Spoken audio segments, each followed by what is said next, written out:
दोस्तों स्कूटर्स में एक बहुत ज़्यादा कॉमन प्रॉब्लम आती है, वो है ब्रेक जैमिंग की। तो बहुत बार ऐसा होता है कि जो हमारे ब्रेक्स हैं वो अपनी पोजीशन पे जैम हो जाते हैं। इसका मेन रीज़न रहता है आपकी जो ब्रेक कैम होती है उसका वेयर आउट हो जाना। तो आज की इस वीडियो में हम समझने वाले हैं कि किस तरीके से हम ब्रेक कैम को रिप्लेस कर सकते हैं और साथ ही साथ अपने ब्रेक शू को भी रिप्लेस कर सकते हैं। अभी हमने यहाँ पे ये 2 पार्ट्स परचेज़ किए हैं। सबसे पहले तो हमने ये ब्रेक कैम परचेज़ करी हुई है। इसका प्राइस आप देख सकते हैं 61 रुपीज़ है और यहाँ पर इसका एक पार्ट कोड है, आप चाहे तो नोट कर सकते हैं अपने रेफरेंस के लिए। तो ये हमारी ब्रेक कैम है।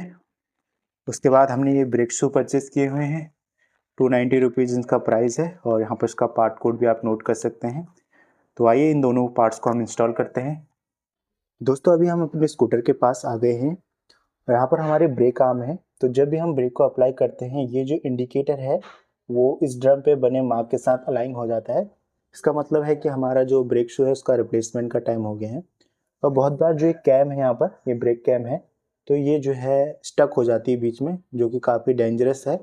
इससे क्या होता है पीछे का व्हील लॉकअप हो जाएगा और आपका काफ़ी फैटल एक्सीडेंट हो सकता है। तो सबसे पहले आपको यहाँ पर ये कवर जो है इसको रिमूव कर लेना है। सिंपली ये प्लास्टिक का जो कवर है इसको रिमूव करना है। तो इसको रिमूव करने के लिए यहाँ 3/8 मिलीमीटर के बोल्ट लगे हैं, उनको आपको लूज करना है।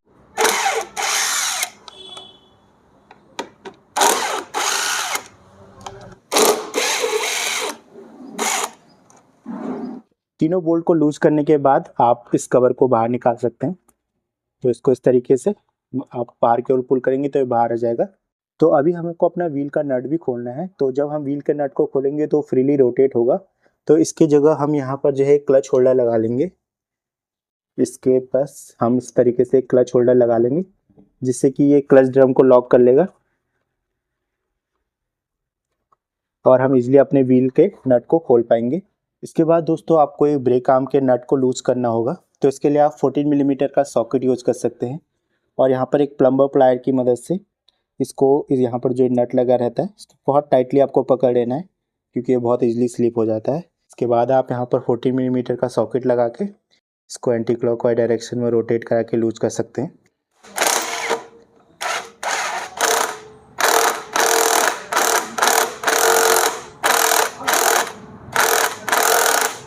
तो इस तरीके से नट लूज हो जाएगा।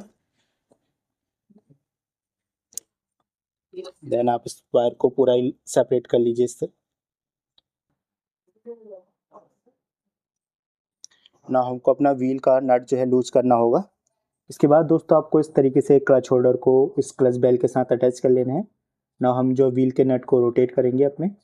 तो यहाँ पे मैं इस तरीके का ब्रेकर बार और 24 मिलीमीटर के सॉकेट का यूज़ करने वाला हूँ व्हील नट को लूज करने के लिए। ना यहाँ पर इस ब्रेकर बार को इस तरीके से लगा के इसको एंटी क्लॉकवाइज डायरेक्शन में रोटेट कराइए।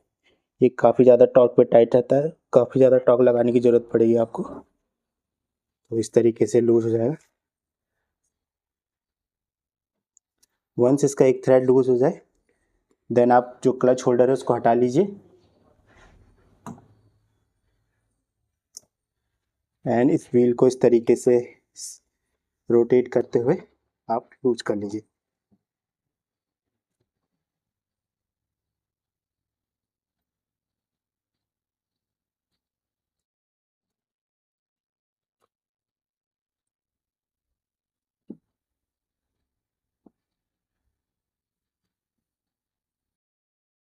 तो इस तरीके से आपका जो नट है वो रिमूव हो जाएगा।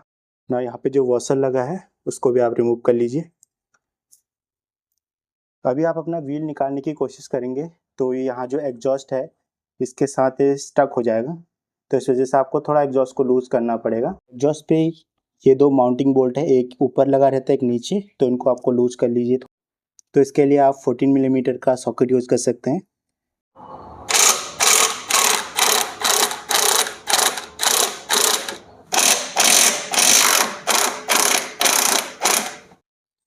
अपने स्कूटर को इस तरीके से साइड स्टैंड पे टिल्ट करके ना अपने व्हील को आपको बाहर की ओर स्लाइड करना है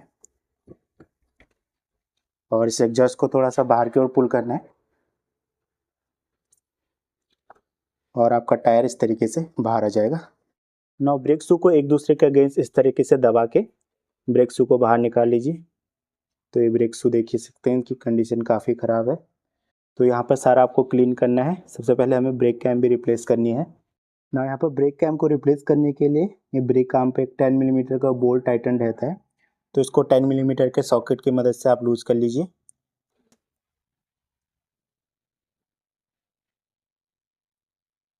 तो इस तरीके से लूज हो जाएगा ना। इस ब्रेक कैम को थोड़ा सा स्प्रेड करके एक फ्लैट हेड स्क्रू ड्राइवर की मदद से इस तरीके से कुछ, देन इसको बाहर की ओर पुल कीजिए और इसको अंदर की ओर प्रेस कीजिए ब्रेक कैम को।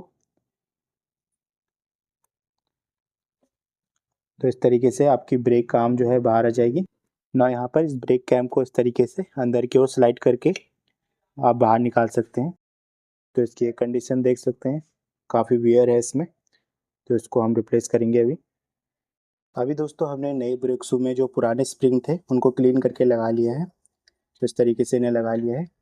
इसके बाद जो हमारी ब्रेक कैम है, ये हमारी ब्रेक आर्म है। तो ब्रेक आर्म पे आप देख सकते हैं यहाँ पर एक डॉट बना हुआ है, उसी तरीके से ब्रेक कैम के ऊपर भी एक डॉट बना हुआ है। तो इन दोनों डॉट्स को अलाइन करते हुए आपको इसको लगाना होगा। जब भी आप लगाएंगे इसको स्कूटर में, तो इस तरीके से इन दोनों डॉट्स को अलाइन करते हुए लगाएंगे तो ये बहुत ही ईजिली लग जाएगा। तो आइए इसे लगाते हैं। अभी यहाँ पर जितना क्लीन हो सकता था ये पार्ट मैंने क्लीन कर लिया अच्छे से। इसके बाद आपको ब्रेक कैम को लूप कर लेना है थोड़ा सा, और उसके बाद इसको इंसर्ट कर देना है इसके अंदर। तो इस तरीके से इंसर्ट करके ना हम जो ब्रेक आर्म है इसको लगाएंगे। तो अभी ब्रेक आर्म और ब्रेक कैम पे दोनों डॉट को अलाइन करते हुए आपको लगाना है। तो कुछ इस तरीके से आप इसको इंसर्ट करेंगे तो ये लग जाएगा ना। यहाँ पर जो आपने बोल्ट रिमूव किया था 10 mm का, उसको वापस से लगा लेना है। तो अभी इस बोल्ट को फिर से हम टाइट कर लेंगे यहाँ पर।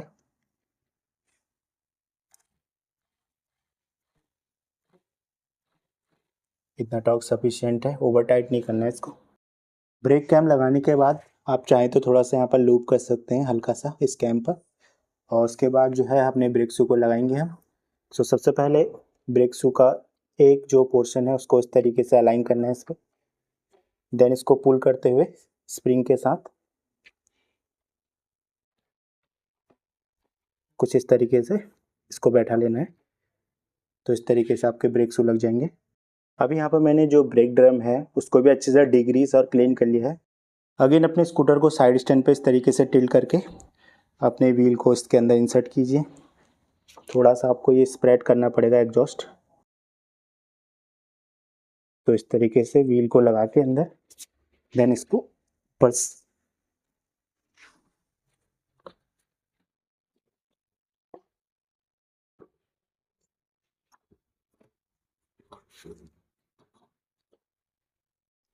तो इस तरीके से आपका व्हील माउंट हो जाएगा वापस से।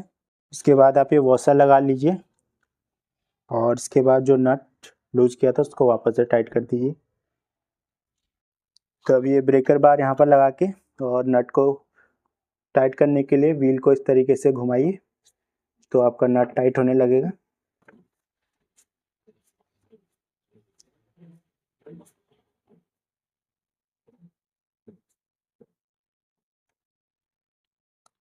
इसके बाद इसको फुल टाइट करने के लिए फिर से हम क्लच होल्डर लगाएंगे। क्लच होल्डर लगा के इसको फिर से अच्छे से टाइट कर लीजिए, अच्छे टॉक पर टाइट कर लीजिए इसको।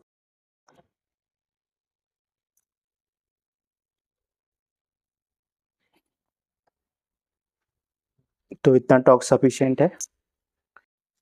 अभी दोस्तों मैंने ये जो ब्रेक काम किया बोल्ट था वो वापस से टाइट कर लिया है, और इसको इस तरीके से टाइट करना है कि आपका जो व्हील है वो फ्रीली रोटेट करते रहे।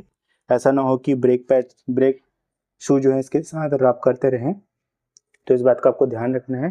तो इसके साथ ही हमारा ब्रेक कैम और ब्रेक शू रिप्लेसमेंट का प्रोसेस कंप्लीट हो चुका है। तो यदि आपको वीडियो का कोई सा भी पार्ट पसंद आता है तो जरूर से वीडियो को लाइक कीजिए और हमारे छोटे से चैनल को सब्सक्राइब कीजिए। Thank you.